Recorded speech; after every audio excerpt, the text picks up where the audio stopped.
asalaamaaleykum wa rahmatullah wa barakaatuhu. Mbokk yi ñoo ngi leen di nuyu, ñoo ngi leen di ziyaara, di am mbégte bu baax ci live bi nga xam ne bëgg nañ ko def, di partager ak mbokki sénégalais yi. di leen ziar bu baax nag ci guddi gi ñu fanaan bi ak bëccëg gi ñu yendu tey muy fukki fan ak ñaar ci weeru gàmmu. gën gi mbindeef yonent bi alayhi salaatu wassalaam gane woon ci àdduna. ñoo ngi ciy ndokkeel mbooleem umma islamique bi yëpp. ñoo ngi leen di ziar itam. suñu waxtaanu tey nag ci ñetti tomb rek la bëgg a dem. benn bu njëkk bi ñoo ngi ko jëmee ci la proposition de loi bi nga xam ni ànd sàmm jikko yi depuis tournée nationale bi ñu defoon ak pétition bi ñu lancé woon ak journée 23 bi nga xam ne taxaw la nañu. deuxième point bi doon lenn nag ci ay jafe-jafe yoo xam ni diine ji daf koy faral di am te mu doon loo xam ni lu ñuy gàllankoor la. bu ñu ko seetloo bu baax war nañu posé wu question xool lii situation bi kan lay profité ñetteelu point bi nag mi ngi jëm ci élection locale yi. donc ñu bari dañuy woo di ñu wax ni dañoo bëgg ñu bokk ci élection yi, am ñoo xam ne sax dañuy woo ni dégg nañu bokk ngeen ci. donc loolu aussi ñu bëggoon ko leeral wane ci li ciy suñu position ak suñu taxawaay. kon ci ñetti tomb yooyu rek la waxtaan wi war a jëm. kon bu ñu ñëwee ci tomb bu njëkk bi mooy proposition de loi bi. xam ngeen ànd sàmm jikko yi depuis bi ñu amee ay firnde yu leer ci am na agenda bu ñuy doxal ci biir réew mi pour taxawal li ñuy wax ay droits nouveaux, de nouveaux droits yoo xam ne bind nañ ko ci constitution bu Sénégal. ba tàmbali sax ubbi boulevard boo xam ni mi ngi jëm ci yooyu. lu mel ni le nouveau code de la presse article 10 bi daf koy firndeel, ministère du genre bi ñu taxawal daf koy firndeel, programme scolaire yi nga xam ne tàmbali nañ ko ci ak manuel bi le gouvernement du Sénégal defar aussi, le ministre de l'éducation nationale aussi daf koy firndeel. ba ci sax commencé woon nañu suñu këyit yi ñu tàmbali ko soppal lu mel ni suñu permis de conduire yi, suñu carte d'identité nationale yi tamit xam ngeen ni yéen ñëpp kenn ci gisatul sa ndey ak sa baay nekkatu ci. alors loolu nag boo ko xoolee méngale ko ak la vision bi nekk ci la SNEC 2 moo lay wan ni la en 2026 bu ñu ca yeggee sénégalais yi ñëpp kenn ku ci nekk ñooy bokk yam àq ak yelleef, peu importe lu mu doon, lan la gëm, lan lay def ak lan lay ñàkk def. voilà. alors loolu bi ñu ko defee nag def nañ une tournée nationale, dem nañ ci 45 départements yëpp gisee ak nit ñi nekk ci biir réew mi parce que ñoom ñooy sénégalais yi. dem nañ gisee ak kilifa diine yi, ñoom ñi nga xam ni ñoom ñooy kilifa réew mi. dem nañ gisee aussi ak ñi nekk ci société civile bi, gisee nañ aussi ak parti politique yu bari. gisee nañ aussi ak jàngu bi, gisee nañ aussi ak suñu mbokk yi nekk fële ca Oussouye muy bois sacré. di leen nuyu ñoom ñëpp au passage, kenn ku ci nekk di ko jox aussi cëram bi nga xam ni itam cër boobu la amee ci réew mi. biñ ko defee ba noppi nag ba taxawal journée bi ñu doon def le 23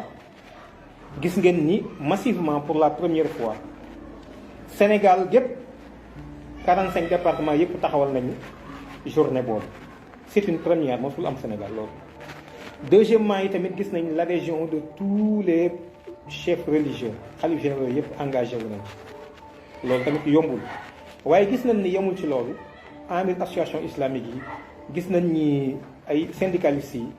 société civile bi ñu ci bari, parti politique yi, donc ñoom aussi adhéré nañ ci loolu. mu doon donc taxawaay boo xam ni askanu Sénégal ci boppam ñoom ñoo approprié wu en fait question bi ñoom ñooy ñi nga xam ne ñoom ñoo yëkkati mbir mi. ànd sàmm jikko yi dafa tàmbali rek waaye sénégalais yi fi mu nekk nii ñoo yor li xeex boobu. alors biñ ko defee ba noppi nag nit ñi joxe nañ seen position de principe wane nañ ni bëgguñu programme bii yaatu ci Sénégal liñ doon demandé waat muy une loi buy tere ngóor jigéen ci lu leer sénégalais yi wane ni ànd nañ ci loolu bëgg nañ ko. alors loolu nag beneen liggéey desaat ci biir jógee ci le 23 mooy lan mooy nag ñu dëgg jëmmi loi bi ba pare ndax xam-xam a koy def ay woromi xam-xam ñoo koy def. te it lu jëm ci wàllu loi xam nga ni dafay am cadrage danañ ko cadré am na loo xam ni soo ko doon bëgg indi tey jii fekk na cadre général bi ci boppam moom mën na koo dàq ba tax na kon ay woroomi xam-xam ñoo koy tëgg dem nañ ci boroomi xam-xam yooyu aussi ñu tëgg proposition de loi bi mu aju bi loolu jàllee itam li ci desaatoon mooy nag sénégalais yi ñu demoon ci ñoom xëy na mënuñoo delluwaat ci ñëpp waaye ñu dellu ci kuréel yi nga xam ne ñoom ñoo àndoon ak ñun ñu toll ci téeméer ak juróom-benn ñoom ñëpp ñu fexe ba loi bi ñu yónnee leen ko ku ci nekk jox ñu ci sa xalaat nga xam ni jox nañ ko xalif généraux yi jox nañ ko envers association islamique yi jox nañ ko société civile bi pour ñoom ñu am retour ku ci nekk observation boo ci am nga mën ko def. loolu bi ñu ko defee ba noppi nag fi mu ne nag ñoo ngi toll ci jëmmi loi bi nag ñu waaj daje ak lenn nag ci waa assemblée nationale ay député ñoo xam ne ñoom pare nañu pour porter en fait la proposition de loi pour yóbbu ko assemblée lii rek moo ci des waaye ñuy wax sénégalais yi ni la proposition de loi pare na ñuy wax sénégalais yi ni lenn rek moo ci des léegi mooy yëkkati kayit bi teg ko ci loxoy ay député yooyu yóbbu ko assemblée nationale. ñuy wax nag ni bu ñu àggee foofu lañ gën a soxlaa nag taxawaayu sénégalais yi ndax sénégalais yi majoritairement l'écrasante majorité des sénégalais ñoom ñoo wane ni bëgguñu ngóor jigéen ci biir réew mi ñoom ñoo wane ni bëgg nañ loi bu koy criminaliser ñoom ñoo wane ni d'accorduñ ci agenda bi nga xam ne ñu dox ci biir réew mi. kon nag loolu suñ ko jébbalee ba député yi dugal ko ñoo ngi woo sénégalais yépp ñu taxaw ci fexe ba loolu di volonté populaire askan wi bëgg ko ñun ñoo war a taxaw ba loolu yi tamit niñ ko bëggee loolu am. rawatina bi nga xamante ni réew mi ni mu tëdd kilifa diine yi nekk fi ñoom ñëpp engagé wu ci xalif généraux yi engagé wu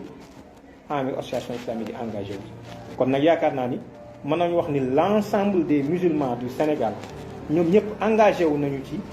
bañ agenda bi law ci réew mi bëgg lu criminaliser mbirum góor jigéen. kon loolu yi tamit ñoo ngi wax ni nañu taxawee woon le 23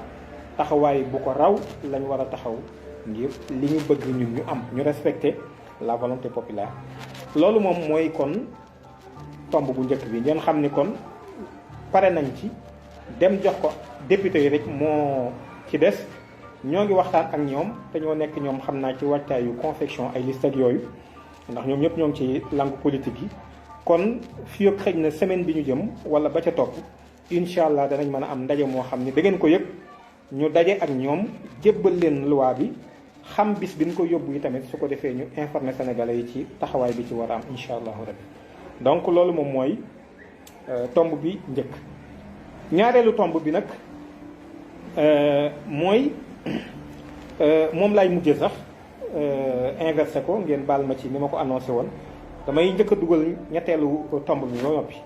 ndax loolu information la rek du doon lu gaaw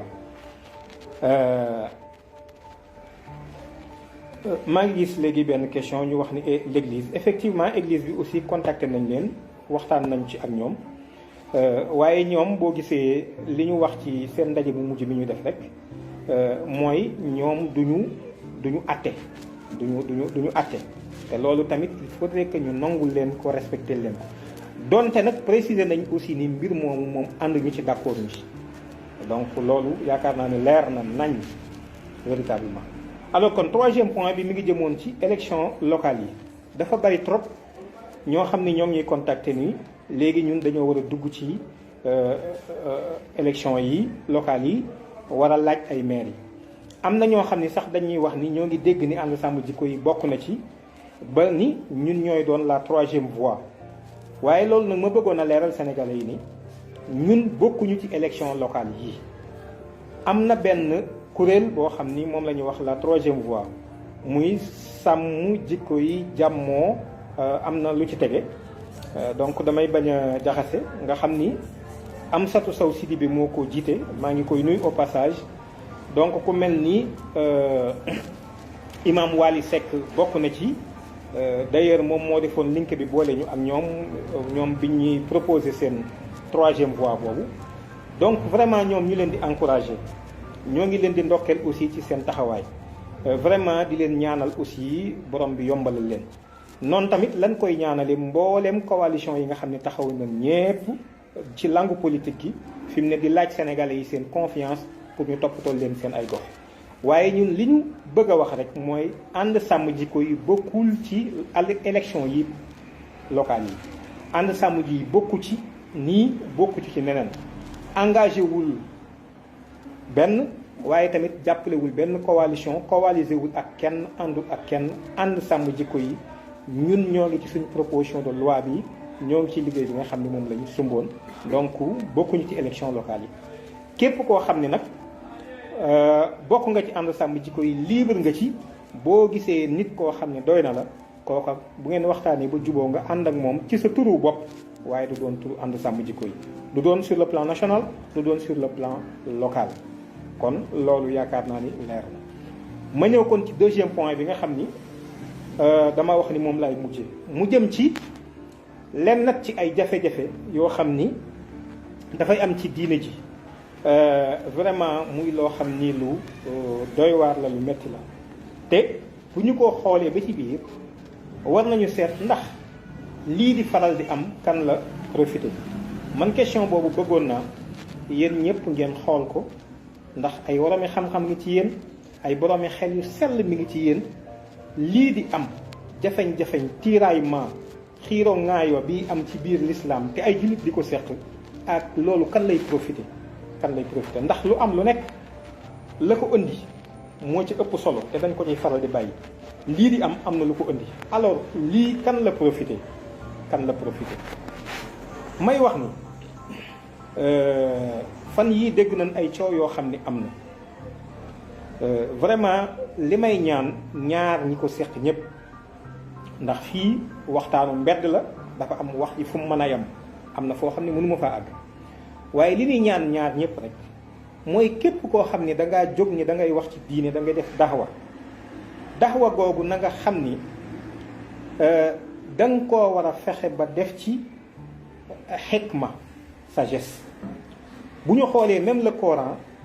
Coran ci langage am du personnalisé buy wax très rarement xanaa tabat yadda abi lahabin nga xam ne xam nañ ki muy wax waaye le plus souvent ak xëy na yeneen yoo xam ne waaye bariwul waaye souvent le message coranique du faral di personnalisé ba tax na kon képp koo xam ni dangaa jàpp ni da ngay woote wala ngay wax sa wax jooju tamit na nga ko teg rek ci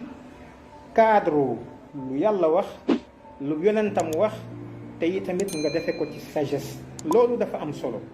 lu am solo la ndax dafa am loo xam ne bu ñu ko bàyyiwul xel violence du violence physique rek la violence avant qu'elle soit physique elle est déjà verbale dafa am yoo xam ne buy faral di am mooy indi ay réaction yoo xam ne si véritablement mën nga ko bañ a maîtriser ba tax na kon ñun ñii di wax ñii woote ñiñ fi fekkoon ak ñi des ñëpp kenn ci fekkewul jamono yonent bi xam nga lii ñun ñëpp d'accord nañ ci kenn ku ci fekke ñun ñëpp le prophète Mohammed alayhi salatu wassalam ñoo ngi wax ni en 570 la gane àdduna wala 571 mi ngi fi jógee en 632 ak 2000 nangam xam nga ay at yu baree dox ci diggante bi ba ci rek hijriya yi nga xam ne ci la ñuy natt fi mu nekk nii suñuy at ba mu koy def ak dellusiwaat donc nga xam ni tey ji ñoo ngi ci 1430 nangam nga 40 nangam kon nag loolu moo lay wax ni la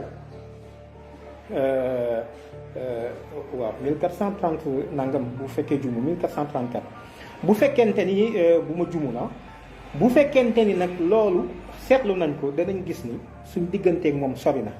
kon ñun lan moo ñu jotalil ci message am amul ñun ñii di wax kenn ku ci taxaw kiñ doon wax Seydina Muhammad alayhi salaatu wasalaam dikk taxaw sa kanam ne la yàlla ma yónni lii la wax lii la ñàkk a wax amul kon ñun ñëpp ci sukkandiku ci ay dég-dég kenn ku ci nekk nag ak la la doy kenn ku ci ne ak la doy kon na nga doyloo loolu te bàyyi ñeneen ñi des doyloo la leen doyloo c'est-à-dire loolu vraiment c'est très simple amul benn jafe-jafe. xam nga nit ñi booy dem ba ci biir da ngay am sax jaaxle yonent bi sallallahu alayhi wasallam waxoon na ni sama xeet wi yahudi ak nasaraan yi nangam mais ñun man danaan def juróom-ñaar fukki xaaj ak ñett 73 waa xanaa dañoo bëgg a weddi wax yonent bi kon ay xeet déggante yu bokkul gis yu bokkul ay jëf yu bokkul faaw mu am léegi nag ku ci nekk doy lool la nga xam ni moo la doy loolu mooy ak mandute doy lool la la doy ndax nit keneen ki li muy def yow du yow lañ koy laaj ëllëg du yaa ci rendre compte ci diina ji ndax du yow lañu yónni ci nit ñi alors kon loolu boo ci wax nit na nga ko laaye biir te yem ci laaye biir gi tout simplement bu ñu fàttee ni diine l'islam diiney laayante biir rek kon nit ki ngay laaye biir day mel ni sa doom cofeel koo am ci moom bëgg yow mi yaakaar ni da ngaa mucc nga bëgg mu mucc kon da nga koy def ci sagesse ad'u ila sabili rabbika bil hikmati wal maw'izati hasana wa jadilhum bihi llatii hiya ahsan kon loolu dafay lu am solo loo xam ni nañ koy bàyyi xel dafa am solo c'est-à-dire nit ñi nañuy delluwaat xam ni ñun yàlla yónni wuñu ki yàlla yónni woo nit dafa am luñ ko sàttal woon ko dañ ni ko jot leen rek na nga fàttali kese waaye nag kuy jub ak ku dul jub loolu nekkul ci sa loxo yow Seydina Muhammad alayhi salaatu wasalaam kon nit ñi vraiment nañu am ay raison garder kenn ku ci nekk waxal li nga jàpp ni loolu lu baax la te li ëpp solo nekkul ci wax ji waaye mi ngi nekk ci jëf ji mooy kenn ku ci nekk fexe jëf joo xam ni dana dellu ci ahsanu amala ndax kat borom bi moo ñu xamal ni li tax mu sàkk dee ak dund mooy nattu ñuy ba xam kan moo ci gën a rafet jëf kon ci jëf jooju la ñuy xaar nit ñi kenn ku ci nekk ci lu mën a xew lu mën a agsi ana ku ci gën a rafet jëf véritablement foofu la nekk rawatina ci jamono ji nga xam ne bu ñu nekkee ci jamono joo xam ne ñun jullit yi nous sommes presque 1,8 milliard te amul benn jullit bu am kaddu ci àdduna bi amul ñun jullit ñi mënuñu dara lu dul wax kese ñun jullit ñi sañ nañ ñoo dóor sañ nañ ñoo toroxal sañ nañ ñoo xañ suñu àq ak yelleef sañ nañ ñoo tëj sañ nañ ñoo génne sañ nañ ñoo toroxal sañ nañ ñoo def lu ne te amul ku ñu ko fajal ndax lan ñoo ngi fi nekk di xiiroo ko ngaayoo dong ci loo xam ni en réalité buñ ko seetluwaatoon du ñu dal fii ci Sénégal itam majoritairement nous sommes 95% de musulmans wala boo 97% de musulmans waaye amul dara luñ mën ci réew mi fi mu nekk nii réew mi nii muy doxee mënuñu ci dara lu dul ñaan kese ni ko sëñ Mountakha waxe woon amul dara luñ fi mën kon gis nga suñuy force utiliser wuñ ko pour jéem a yëkkati kàddu gi yàlla ak fexe ba yàlla réew mi ñi fi nekk lim bëgg ñu doxale ko ci suñu dund waaye ñoo ngi ci xiiroo ak ŋaayoo yoo xam ni véritablement mënoon naa ñaan kon loolu ñoo ngi koy ñaan suñu mbokk yi véritablement gis nga nit ki damay wax toujours ni suñu borom xam-xam yi am na ci ñoo xam ni dañoo jàpp ni dañuy waare waaye nañ jéem a fexe waaru ñoom ba noppi parce que wax ju bari ji soxlawu ko jéem a blessé nit ñi soxlawu ko jéem a gaañ nit ñi soxlawu ko waskur rabbaka fi nafsik alxuraan a ko wax fàttalil sa bakkan bii boromam bi ko moom kon nit ki bala ngaa am souci ci damay fàttali nit ñi seen borom yow fàttalil sa bopp sa borom ba sa jëmm bu ko fàttalikoo dana saf ci sa jëmm ba ku la gisati dana jéem a fàttali waskur rabbaka fi nafsika tadarruhan wa xifatan wa duna al-jahri min al-qawli bil ghuduwwi wal asali wala takun min al-ghafilin bu leen bokk ci ñi sàggan wër rek naan ma fàttali leen dama leen di fàttali dama leen di waar jéem a la waar sa bopp jéem a la fàttali sa bopp c'est ça l'essentiel parce que in fine mooy bu dee jeexee ba nu faatu ba noppi ku gën a rafet jëf la ñuy xam lii borom bi moo ko wax subhanahu wa taala ku ci gën a rafet jëf kon xiiroo ŋaayoo bi jaru ko ku ci nekk jàppal ca la nga jàpp kay sa sëriñ nga doyloo ko te bay jaamur bay def leneen loolu mooy li jaru ñeneen ñi nga xam ni itam beneen partie bi yi tamit may wax nii nañu gën a am ubbeeku ak élévation ndax gi violence man jàpp mu ni mas na saafara dara jàpp ma ko gëw ma ni violence mas na saafara dara ba tax na ku mel ni Cheikhul Khadim boo seetloo li nu ko tooñ lépp mu ni jéggal na ñëpp afawtu anil ard ay turan li wa ci moom nafaahum li ghayri saramadan la fi adfa jéggal naa samay noonu ñi ko tooñ it nee na jéggal na leen.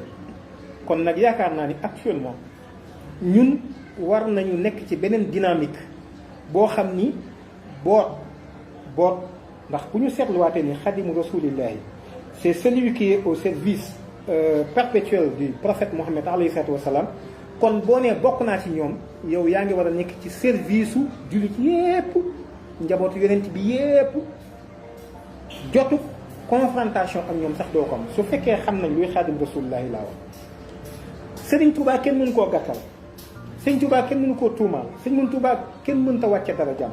ku wax ci moom lu ñaaw dangaa xamul yow yaa ñaaw te am lu ñaaw waaye loola dëkkul ci Sëriñ Touba. te wax ga nga koy waxit yaa ngi joteeg yonent bi alayhi salaatu wasalaam yaa ngi joteeg gaañu baax ñëpp waaye moom gaañu baax ñëpp xam nañ mooy kat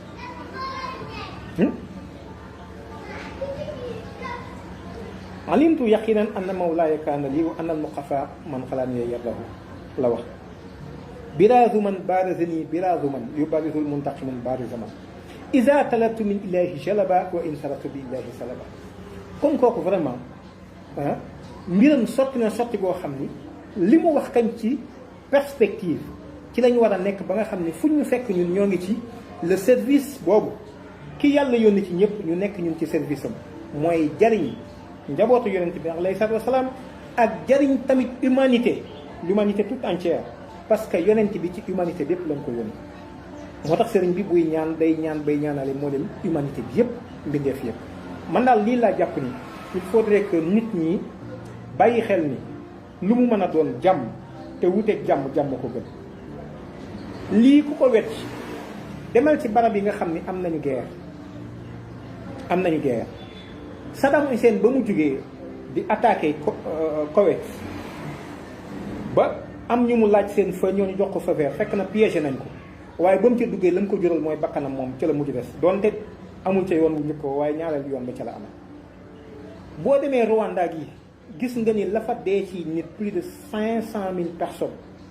waaye gis nga mi ngi tukkee ci lenn lu tuuti rek moo taal daay ba tax na actuellement fi ñu toll ci jamono man yaakaar naa ni fi ñu war a taxaw mooy kenn ku ci nekk kuréel gum ci mën a doon ana lan mooy njariñu l'islam ana lan mooy avantage yu islam njariñu l'islam ak avantage yu islam mooy julli ci retrouver wu d'abord ba pare kon lépp loo xam ni daf koy gàkkal man duma ko def te maa ngi ci woo sama mbokki jullit yépp ñu bañ koo def bu ma tooñ su ma tooñee naa jéggalu naa baalu ki ma tooñ waaye tamit bu ma fayu naa am hauteur naa am grandeur ba nga xamante ni ki wax lu bon ak def lu bon kooka moom mbiram sotti na moom moo am lu bon ak moo tax mu koy def waaye képp koo xam ne lu baax nga am wax dëgg yàlla jàpp naa ni lu baax loolu rek nga war a promouvoir waxtu timis bi mi ngi jot moo tax xam naa ni mënumaa sori waat ci wax ji waaye ñoo ngi sàkku ci mbokk yi ñun diine l'islam rek la ñu am Cheikh Abdoul Ahad Mbacké dafa waxoon lu am solo dafa wax ni yàlla mooy gënn gi yonent bi mooy kuur gi waaye l'islam mooy dog bi ñuy wol ku ca réerul da nga fandoo te nee na man Abdoul Ahad lii ma wax ku ko nattable ab jant dana fenk nga mën koo wat ndax buñ la tëralee ci jàpp da nga xam ni l'islam rek moo am solo da nga xam ni l'islam ku ca réerul keroog da nga fandoo kon mbokk yi ñun ñëpp nañu dem à l'assaut fexe ba taxawu l'islam fexe ba aar l'islam aar jullit yi ni ko sëñ Muntaxa waxe wa kalimatullah hiya al-ulya lii rek mooy liggéey bi bu fekkente ni nag nit ki dafa am kër te ragal fa wala ñemewu fa wala bëgg ku ko wétti am ay doxandéem yu ñëw ni ko ñun de dañoo amul fu ñu fanaan ñooñu coow bu doxee seen diggante rek man jaaxle war naa am ñoo xam ne ñoo bokk yenn yàlla ak yàlla ni mu toll ñun ñëpp ñu koy wax di wax baatub seede bi li ñuy wax ci yonent bi sallallahu alayhi wa sallam te ñu gëm ni yàllaa ko yónni ci ñëpp ni alxuraan toll ak li ñu gëm ci aw yiwunu yàlla dencal ëllëg ba noppi yooyu yëpp ñu bëgg koo suufeel ngir divergence yu tuuti yu ñu am ci kii école sàngam kii mazhab sàngam kii nii la déggee kii nii la gisee ba bëgg ciy tamante ba bëgg ciy xeebante bëgg di ci saagante bëgg di ci dóorante bëgg di ci rayante vraiment vraiment vraiment bàyyi nañu yoon wa te lii buñ ko defee ça divise l'islam buñ ko defee dafay néewal doole l'islam buñ ko defee tamit ni nga xam ne ñoo ngi saqi doole l'islam ñoo ngi koy néewal doole kon nag xawma keneen kuy xeex l'islam waaye képp kuy def lii tamit yaa ngi xeex l'islam yow tamit kon ñépp nañu dellusiwaat te xam ni fi ñu war a taxaw te war fee taxaw rek mooy taxawu l'islam kenn suñu kattan